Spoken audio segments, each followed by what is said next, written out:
1559년 중종의 둘째 아들로 조선 제13대 임금인 명종 14년 사관은 당시의 시대 분위기를 다음과 같이 기록하고 있습니다. 도적이 횡행하는 것은 수령들의 수탈로 인한 것이며 수령들이 수탈하는 것은 재상들이 청렴하지 않기 때문이다. 지금 재상들의 탐욕과 더러운 짓들을 행함이 그 끝을 모르고 벌어지고 있다.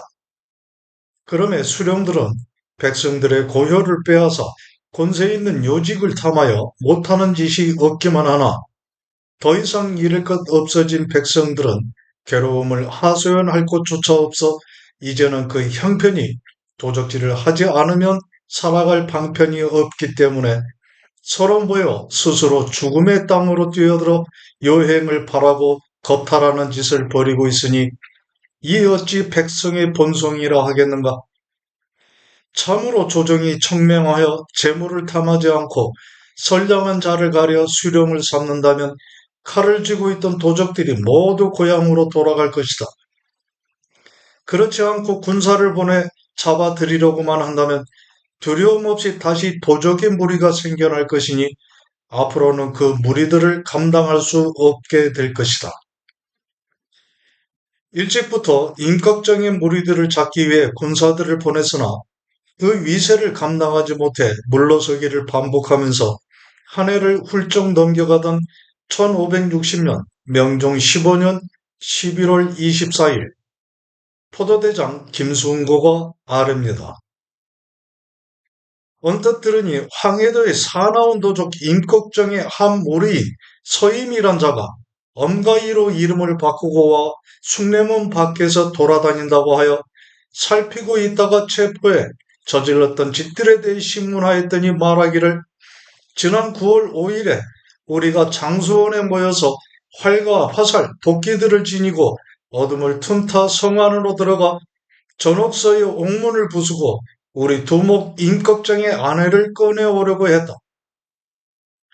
서임이 붙잡히기 전날 장통방에서 무리를 급습하여 체포할 때 임꺽정은 도주하고 임꺽정의 첫 3인만 가두어둔 상태였습니다.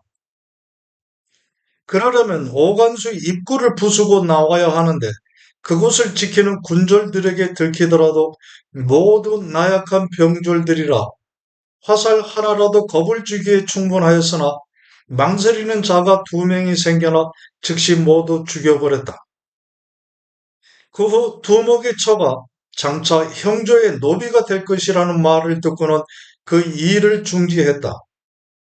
또 오는 26일에는 평선 남면 마산리에 사는 우리 무리인 대장장이 이춘동의 집에 모여 새로 이원 봉산군수 이흠래를 죽일 일을 모의하기로 했다. 일찍이 이흠래가 신계에 있을 때 우리 무리를 많이 잡아들였는데 이제 직급을 올렸으니 우리가 먼저 해를 가하면 위신을 세울 수 있을 뿐만 아니라 후한도 없애는 것이기 때문이다 하였습니다. 이런 말들을 비록 다 믿을 수는 없는 일이지만 그 의도가 지극히 흉악하고 참혹하기만 합니다. 속히 군사를 보내 봉산군수 이흔래와 함께 비밀리에 잡게 하는 것이 어떻겠습니까? 아랜대로 하라. 오간수는 서울 동대문과 수구문 사이의 성벽 밑에 뚫어놓은 구멍에 쇠창살을 박아 그 사이로 흘러내려가던 더러운 물이고 전옥서는 옥에 갇혀있는 죄수에 관한 일을 맡아보던 관하로 오늘날 미결수가 수감되는 구치소에 해당하는 것입니다. 여전히 임꺽정을 잡아들이지 못하고 해를 받고 그로부터 2달이 가까워오던 날 명종이 황해도에서 임꺽정을 체포했다고 급히 알려온 서면을 내보이며 말합니다. 도적의 괴수가 잡혔다고 하니 참으로 기쁜 일이다.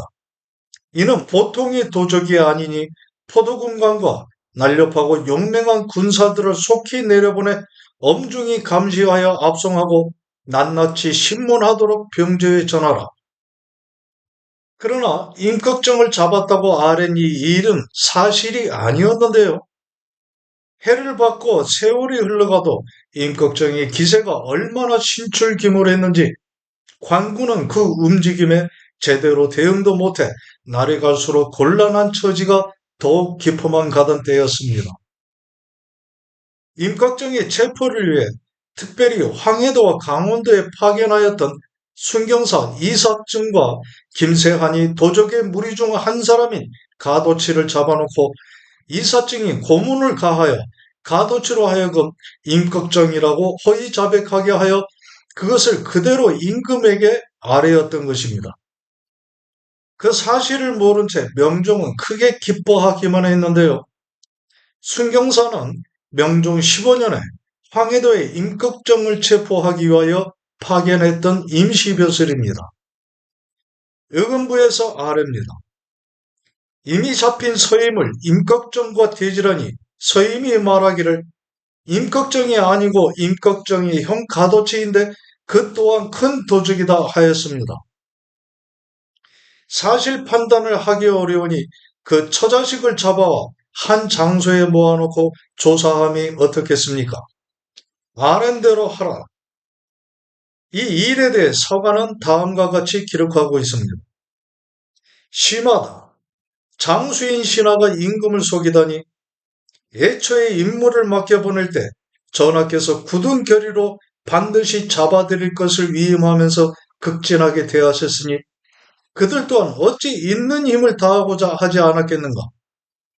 그 소굴에 들어갔을 때 도적의 무리가 된 백성들이 산의 나무 사이를 날아다니는 새처럼 때를 가리지 않고 출몰하니 한눈에 모두를 알아볼 수 있는 능력을 갖지 않고서 어찌 구분할 수 있었겠는가. 군사가 움직인 지 오래되었음에 아직 공을 세우지 못한 것을 수치스럽게 생각해 일단 의심할 만한 사람을 잡으면 사실 여부를 가리지 않고 심한 고문을 가하고 협박해 헛된 자백을 받아 위인된 책임을 면하고 어리석게 과분한 상을 받고자 했으니 그 거짓을 행함이 극에 달하기만 했다.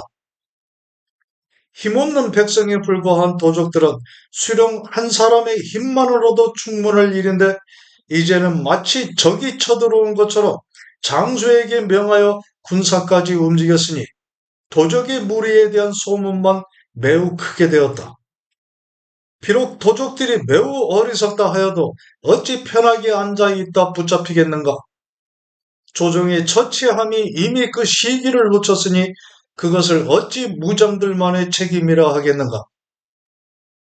윤원영과 심통원은 외척 중에서도 거가 대적으로 옳지 못한 수단으로 재물을 탐함이 끝이었고 그 끝을 모르고 백성들의 재물을 마음대로 빼앗았으니 큰 도적은 바로 조정에 있었다. 그의 밑에 부리들도 뒤처질까 걱정하며 이익을 취하고 오직 자신들만을 생각하여 임금의 존재도 알지 못하게 되었다. 백성들이 궁핍해져서 재물이 다하게 되면 서로 모여 도적이 될 뿐인데 한 사람이 나서면 100사람이 모여들어 서쪽 변방이 소란스럽게 되었고 양민이 피해를 당하니 사람은 사라지고 마을은 고스란히 비게 되었다. 사헌부에서 아뢰는 도적의 우두머리 임꺽정이 흉악한 무리들을 이끌어 사람을 죽이고 재물을 탈취하면서 하지 못하는 짓이 없더니 이제는 관군을 막아 대적하면서 전하의 사신을 베어 죽이기까지 하여 나라에 반역하는 도적의 무리 중 이보다 더 큰 세력이 없습니다. 그리하여 특별히 순경사까지 보냈는데 얼마 되지 않아 도적의 개수라고 하는 자를 사로잡아 세상에 기뻐했지만 의금부에서 신문한 결과 임꺽정이 아닌 것이 분명해졌습니다. 처음에 신문한 강야가 비록 자기의 공으로 중요하게 삼고자 하여 거짓으로 꾸며 보고하였다 해도 순경사의 직책에 있는 사람은 마땅히 읍내의 사람들에게 두루보여 명백하게 그 진위를 살핀 다음에 사실에 따라 알아야 했던 일입니다. 그런데 강야의 보고대로 공을 탐하여 전하를 기만하였으니 그 죄는 극히 중대하기만 한 것입니다. 심지어는 승정원을 통해 하문하셨을 때에서도 사실대로 밝히지 못한 이유를 즉시 아뢰지 않고 오히려 다시 의심할 만한 것이 없다고만 하여 전하 바로 앞에서까지 정직하지 못했으니 그 죄는 더욱 깊어지기만 했습니다. 또 최초 신문할 때 실정을 알아내기 위해 힘쓰지는 않고 마구 때려 사람을 상하게까지 했기 때문에 상경하게 하여 질문할 때 곤장 한 대를 치기도 전에 먼저 죽었으니 만약 오는 도중에 죽었다면 사람들이 모두 그 꾀에 넘어가 그가 임꺽정이 아니라 가두치인 줄도 몰랐을 것입니다. 사정이 이러하니 장형을 너무 심하게 가하며 위협하고 겁박함으로써 거짓으로 자백하게 했다는 것에는 의심의 여지가 없습니다. 나라의 일을 처리함이 이와 같았다는 것이 매우 해괴할 뿐입니다. 처음에 신문한 강연은 청하건대 옥에 가두어 신문하게 하고 이 사증은 먼저 파직한 다음 신문하소서.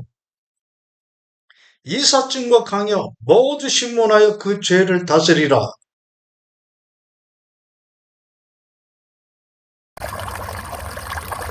이후로도 임꺽정은 붙들리지 않고 여전히 사냐를 옮겨 다니고 있었는데요. 8달이 넘어간 날 평안도 관찰사 이양이 의주목사 이수철이 임꺽정과 한원둥을 붙잡았다고 아뢰오니 명종이 명합니다. 보고된 내용과 임꺽정의 진술을 보니 크게 놀라지 않을 수 없구나. 임꺽정과 한원둥을 다치게 하지 말고 속히 압송하라. 다시 연부사, 좌의정, 우의정, 금부당상, 사헌부와 사관원의 장관을 불러 모이게 한 명종이 명합니다. 연부사는 정일품의 무관벼슬입니다. 내가 임꺽정이 진술한 내용을 보니 흉악한 음모를 꾸며 반역한 정상이 매우 놀랐다. 진술한 것에 연관되어 있는 자가 또한 많아 서울 안에서는 내관과 선장관 등으로 하여금 수색해 체포하도록 했고 지방에는 의금본 낭청을 나누어 보내 속히 잡아오게 하였으니 임꺽정 등이 도착할 것을 기다려 병등이 골 안에서 신문하라. 낭청은 정오품 이하의 당화관을 일컫는 말인데요. 그 후 보름을 가까이 지나가던 날 명종이 다시 명합니다. 의주 제인 한원을 신문한 바를 살펴보니 그 내용이 매우 놀랍구나. 반드시 그 무리가 많을 것이고 흉악한 모의는 극악하여 말하기조차 참으로 어려운 지경이다. 서두르지 말고 세밀하게 알아내도록 하라. 임꺽정이라고 하는 자를 신문했으나 사실은 임꺽정이 아니었습니다. 스스로 밝히기를 이름은 윤희정이며 해주의 군사로 국경을 방배했다고 합니다. 임꺽정을 알고 있는 사람들에게 보이고 물으니 모두가 임꺽정이 아니라고 했습니다.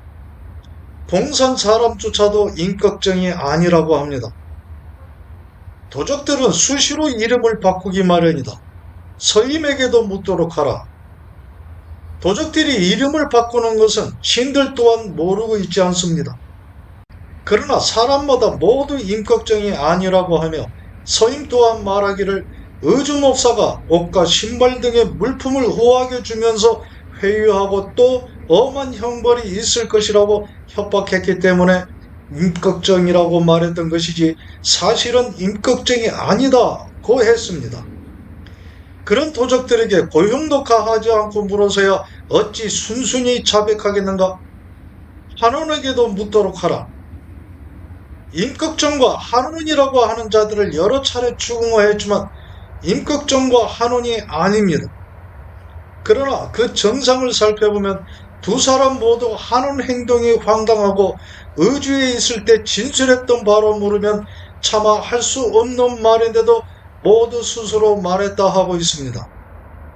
이것은 난역을 도모하는 도적들이라는 것입니다. 임꺽정과 한원이 아니라고 하여도 가볍게 대할 자들이 아닙니다. 청하건대 먼저 고문을 가하면서 신문하도록 하소서.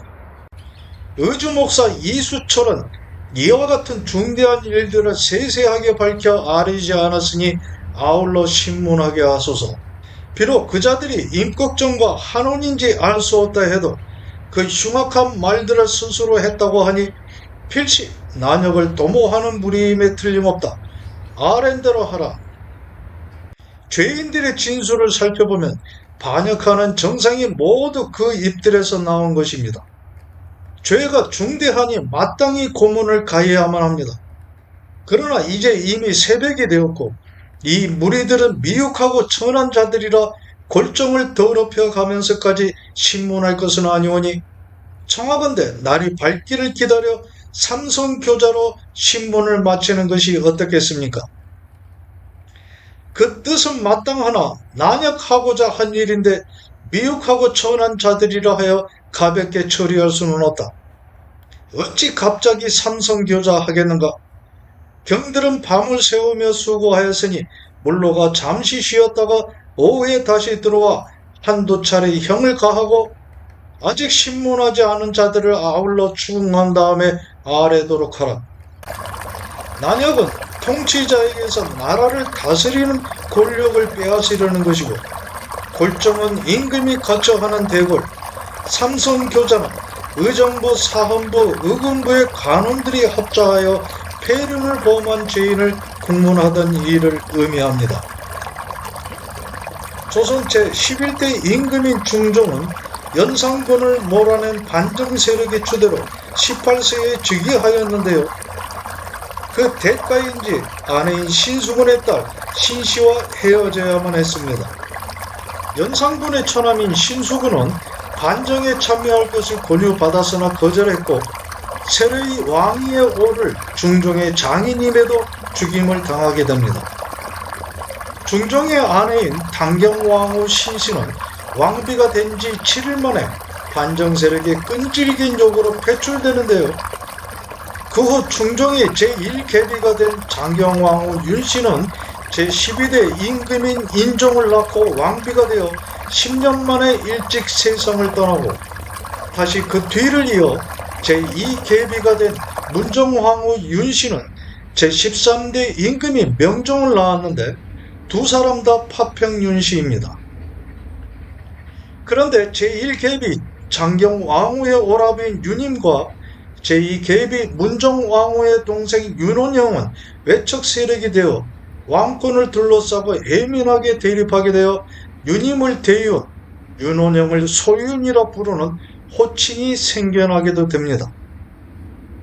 연산군의 공포 정치와 더불어 무호사화와 갑자사화를 겪었고 중종 때의 기묘사화를 거쳐 인종이 제8개월 만에 승하하자 명종이 11세의 어린 나이로 즉위하게 되어 그 어머니인 제2계비 문정왕후가 수렴청정을 하게 되면서 나라는 문정왕후와 그 동생인 윤원영의 뜻에 의해서 움직이는 세상이 되어갔는데요. 명종 즉위년에 발생한 을사사화로 윤임의 대윤파를 제거한 소윤파의 거두인 윤원영의 권세는 더욱 막강해져 나라의 기틀은 이미 사라져버렸고 백성들을 수탈하기만 하는 피폐한 시간의 연속이기만 했던 시기였습니다. 1555년 명종 10년 때는 외인들이 160여 척을 동원하여 전라도에 침입한 을묘예변까지 발생해 나라는 공고한 상태를 이어가는 가운데 윤원영을 비롯한 조정의 많은 신료들도 썩을 대로 썩어 그들의 비율을 맞춰 출세하려는 탐관오리들만 활개치는 세상이 되어버렸는데요. 그의 살 길을 잃은 백성들은 무리를 이뤄 도적이 되었으니 임꺽정은 1559년 명종 14년에서 1562년 명종 17년의 시기까지 황해도와 경기도 일대에서 횡행하면서 관군들도 무시하지 못하는 세력으로 성장해 조정의 안위까지 염려해야 하는 지경에 이르러 있던 때였습니다. 다음날 명에 따라 신문한 결과를 아릅니다. 지금 이 죄인들의 이름은 비록 확실히 알 수는 없으나 흉악한 말들을 스스로 했다 하고 있습니다. 이는 난역하고자 하는 도적들인데 이와 같은 옥사를 신들이 어찌 대수롭지 않게 신문하였겠습니까? 반복하여 끝까지 캐묻고 여러 번 자세히 살폈지만 임꺽정과 한우는 아닙니다. 윤희정과 윤세공이 거짓임을 이미 자백하였으니 청하건대 죄를 정하소서. 또 윤세공이 그때그때마다 관계없는 사람을 거짓으로 끌어들여 신원 등 8명과 임꺽정의 아내라고 한 자의 일들이 사실이 아니니 청하건대 모두 석방하여 보내소서. 그의 명종은 처음 자신을 임꺽정이라고 말한 윤희정과 한원이라고 했던 윤세공을 사형에 처합니다. 잡으라 한 임꺽정은 정작 붙잡지 못하면서 거짓으로 꾸며낸 가짜만 만들어내고 있었는데요. 사관은 이 일에 대해 다음과 같이 기록하고 있습니다. 심하다. 의주목사 이수철이 전하를 속이다니. 윤세공과 윤희정을 체포했을 때 사람들이 혹은 임꺽정과 한원이 아니라고 하면 반드시 크게 화를 내며 매우 꾸짖어 감히 말을 하지 못하게 하고 억지로 임꺽정과 한원이라 하게 하여 거짓으로 얽어매어 아뢰었으니 이것이 무슨 의도였던가. 이득을 탐내어 꾀를 내고자 하니 하지 못할 짓이었구나. 임꺽정은 나라의 큰 도적인데 오래도록 잡히질 않아 전하의 노여움이 극에 달했고 또 관서지방의 관찰사와 병사들이 모두 외척들이니 만약 나라에 반역하는 도적들을 잡으면 벼슬이 달라질 것을 생각해 나쁜 무리들을 형벌로 위협하고 이익으로 유혹해 거짓으로 자백하게 해 전하를 기만하였으니 그 죄는 죽음을 면하지 못할 일이기만 한데 다만 파직하라고만 하였다. 신하된 자로서 임금을 기만한 죄가 어찌 파직만으로 끝낼 수 있는 일이겠는가? 근래에는 나라의 기강이 서 있지 않아 붕당을 만들어 서로를 비호하면서 다른 사람의 잘못을 꾸짖지 않고 말없이 외면하는 것이 시류가 되었으니 간관들마저 또한 이와 같으면 이수철의 죄와 같을 뿐이다. 그동안 임꺽정은 무리를 이끌고 해주에서 평산지방으로 가 대낮에 민가 30여 채를 불사르고 많은 사람을 살해하였는데요. 그 내용을 황해도 관찰사가 알려오니 삼정승과 영부사, 병조와 형조의 당상관 및 포도대장 등을 불러 모은 명종이 말합니다. 도적들이 일으킨 병고가 이렇게 되었으니 놀라움이 매우 크다. 작년에 순경사를 보냈을 때 만약 오래도록 머물렀으면 거의 소멸했을 일인데 잠시 갔다가 금방 돌아왔으니 헛되게 도적의 무리에게 비웃음만 당해 나는 조정의 처치가 부족한 것이 아니었는가 염려된다. 지금 서임 한 사람에게만 모든 것을 의지한 채 마음을 놓고 있을 일이 아니다. 경등은 의논하여 아뢰어라. 서임은 작년 11월에 엄가이로 이름을 바꾸고 활동하다 숭례문 밖에서 붙잡힌 임꺽정의 무리에 속한 사람인데요. 임꺽정을 알고 있기 때문에 아마도 그 이후로 회유하여 필요할 때마다 이용하고 있는 사람입니다. 임금이 의논하라는 명의 아래입니다.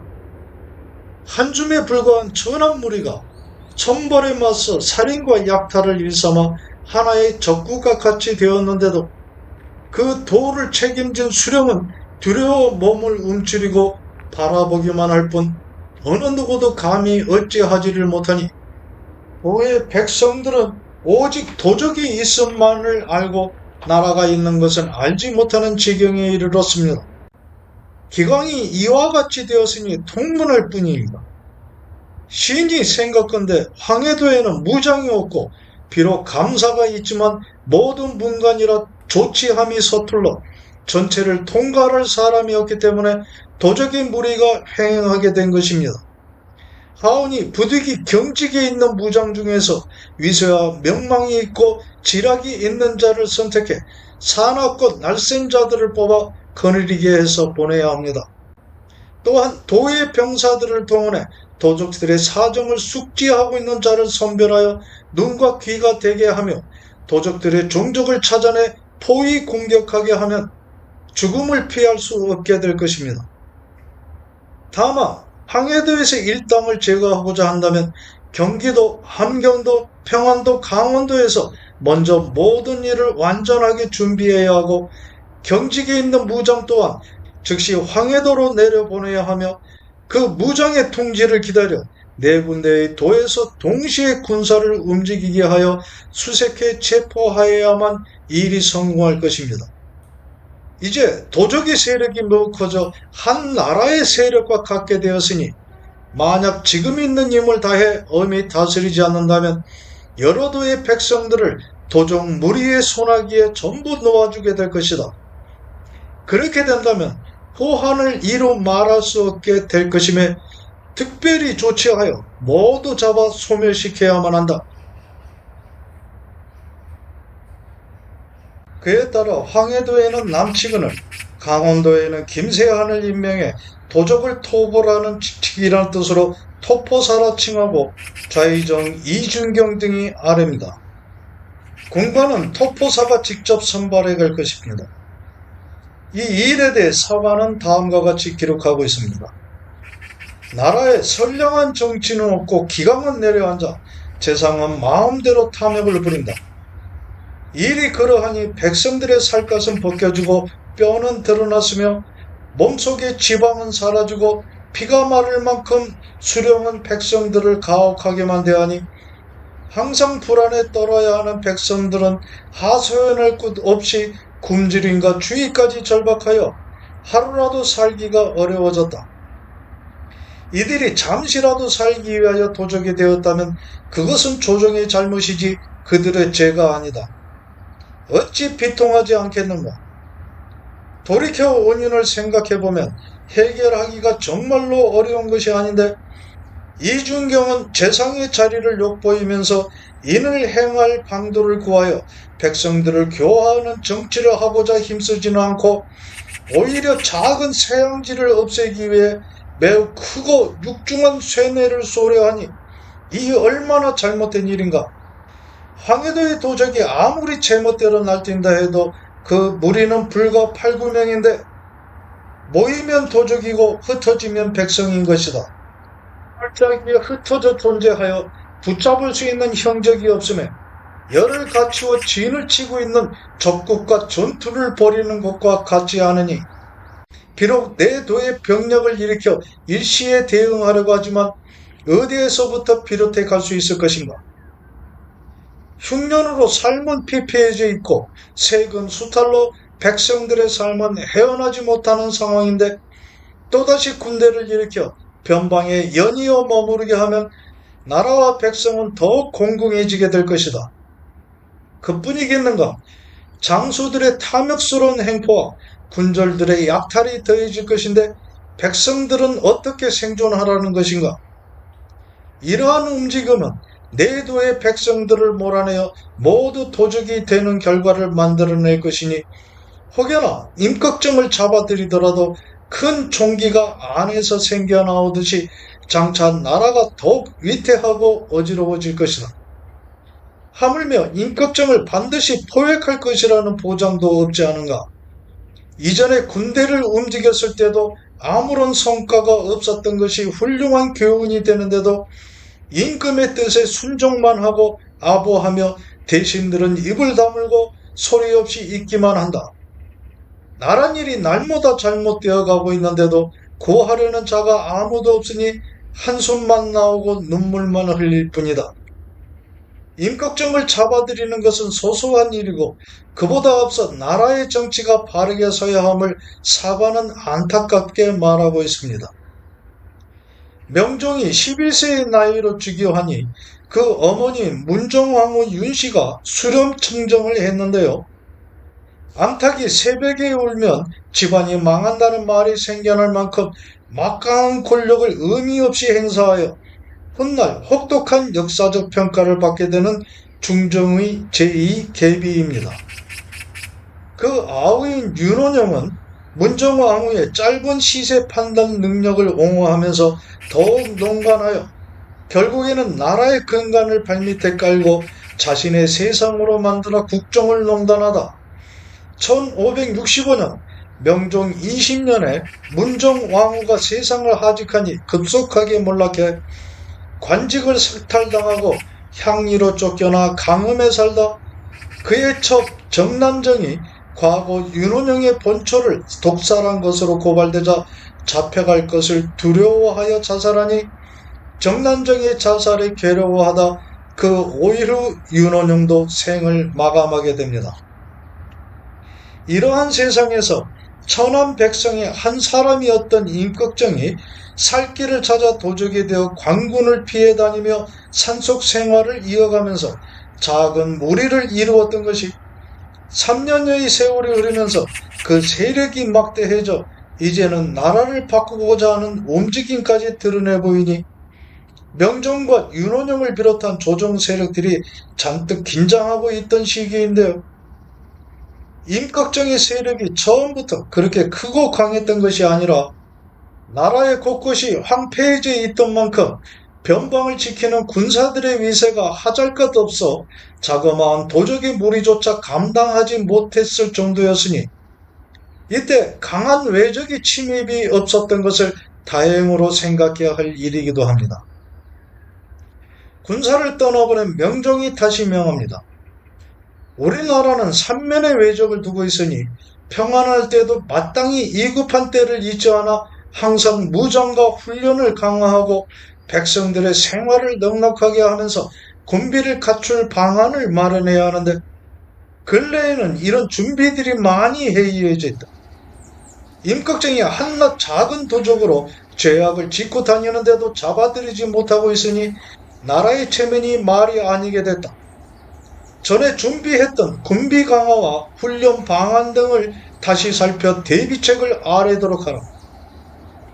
1555년 명종 10년에 을묘해변을 겪으면서 궁극의 사무를 맡아보는 비변사를 전시에만 두던 것에서 상설기관으로 하고 서울과 지방이 양반자재, 각 관하에 소속된 서리, 향리, 관노비, 모든 군사들, 복무 의무자이지만 배나 무명 등을 바치고 실제 복무하지 않는 보인, 그리고 양민과 공노비, 산노비 등 각계각층을 망라한 사람 중에 나이가 젊은 사람들은 활쏘기와 창을 익히게 하여 그것을 정기적으로 시험하고 관리하게 하면서 서울과 지방의 빈한한 집을 제외한 곳에는 긴 화살과 작고 짧은 화살을 비치하게 하는 등의 내용들이었는데요. 이제 네 번째 해를 맞이한 1561년 명종 17년 1월 3일 황해도로 보낸 토포사 남치근이 군관 곽순수와 홍원성 등이 서응했던 임꺽정을 사로잡았다고 아래원이 명합니다. 선정관과 금분왕청, 포도공관 등을 보내 속히 잡아오라. 이번에는 사실이었을까요? 5일 후 명종이 크게 흡족해하면서 다시 명합니다. 나라에 반역한 큰 도적 임꺽정이 마침내 잡혀 내가 매우 기쁘다. 토포사 남측은 군관 곽순수와 홍원성 등에게 한 풍계를 더하여 주도록 하라.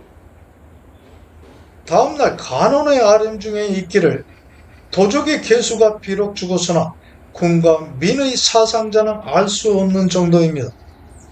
그로 인해 황해도 백성들의 오난과 고통이 극에 달해 그 참혹함이 이루 말할 수 없는 정도라고 합니다. 했는데요. 아마도 도적들을 수색해갈 당시에 토포사 남측은이 그들을 구분함에 있어 무분별하게 행동하여 그로 인한 억울한 사상자가 많이 발생했기 때문인 것 같습니다. 이번에 정말로 임꺽정을 사로잡음에 있어서는 도적의 무리였지만 이미 잡혀 회유당해 그동안 임꺽정 무리의 실상을 알려주면서 그 체포에 한 역할을 한 서임의 도움이 있었는데요. 토포사 남측은을 따라가 그 옆에서 내내 토벌대의 눈과 귀의 역할을 해왔던 터였는데 사로잡힌 도적의 무리 중 유리라는 자가 서임이 임꺽정과 몰래 통해왔다고 진술해 오히려 의금부에서 서임에게 고문을 가하면서 신문할 것을 청해오니 명종은 각 신료들에게 그에 대해 의논할 것을 명했고요. 그러나 서임을 미워한 도적 유리의 이가 나는 말이라는 생각이 주류가 되어 서임은 그 신변이 위태로워질 상황을 벗어나게도 됩니다. 며칠 후 형제의 아렘 중에 있기를 도적의 괴수는 이미 처단했습니다 하고 있는데요. 이상이 실록에 기록되어 있는 임꺽정의 마지막에 대한 서술의 전부입니다. 실록에는 임꺽정의 개인 행적에 대한 구체적인 기록이 거의 없다시피 하고요. 그만큼 조정을 괴롭히고 나라에 큰 피해를 입힌 당사자이기 때문일까요? 용의 머리로 시작하여 뱀의 꼬리로 끝나는 것처럼 선뜻 이해되지 않는 역사에 대한 기술이 아닐 수 없다는 생각입니다. 선조실록에는 황해도의 도적 임꺽정은 우리 세력 중에 승정원에 접근할 수 있는 사람이 1인은 있어야 한다 하였는데 이것은 조정의 일을 탐지하고자 한 말이었습니다 하는 기록이 있습니다. 또 다른 기록은 지금 바다를 둘러싸고 있는 외적이 준동하지 않는 지역이 없지만 살인을 금하고 있으니 이것은 외적의 괴수에게 깊은 계책이 있기 때문이고 백성을 해치던 임꺽정과는 다른 자입니다 하는 기록도 있습니다. 이것으로 보아 임꺽정의 세력이 조정을 넘볼 만큼 컸었고 영화나 드라마 등에서의 의적 형상과는 달리 백성들을 겁박하기도 하여 자신의 뜻을 따르게 했다는 사실도 엿볼 수 있게 합니다. 정조실록에서는 힘쓰는 자들을 끌어모으기 위해 여러 도를 돌아다녔으니 바로 임꺽정이 무리를 모았던 행적과 같았다 하고 있으니 임꺽정이 무작정 도적 행위만을 목표로 해 활동한 것만은 아니었다는 생각도 해보게 됩니다. 명종이 승하하자 후손이 없었기 때문에 중종의 7째 아들인 덕흥대원군의 셋째 아들 선조가 왕위를 계승하게 되었고 이런 역사의 흐름은 결국 임진왜란을 초래해 조선의 허리는 꺾이게 되었습니다.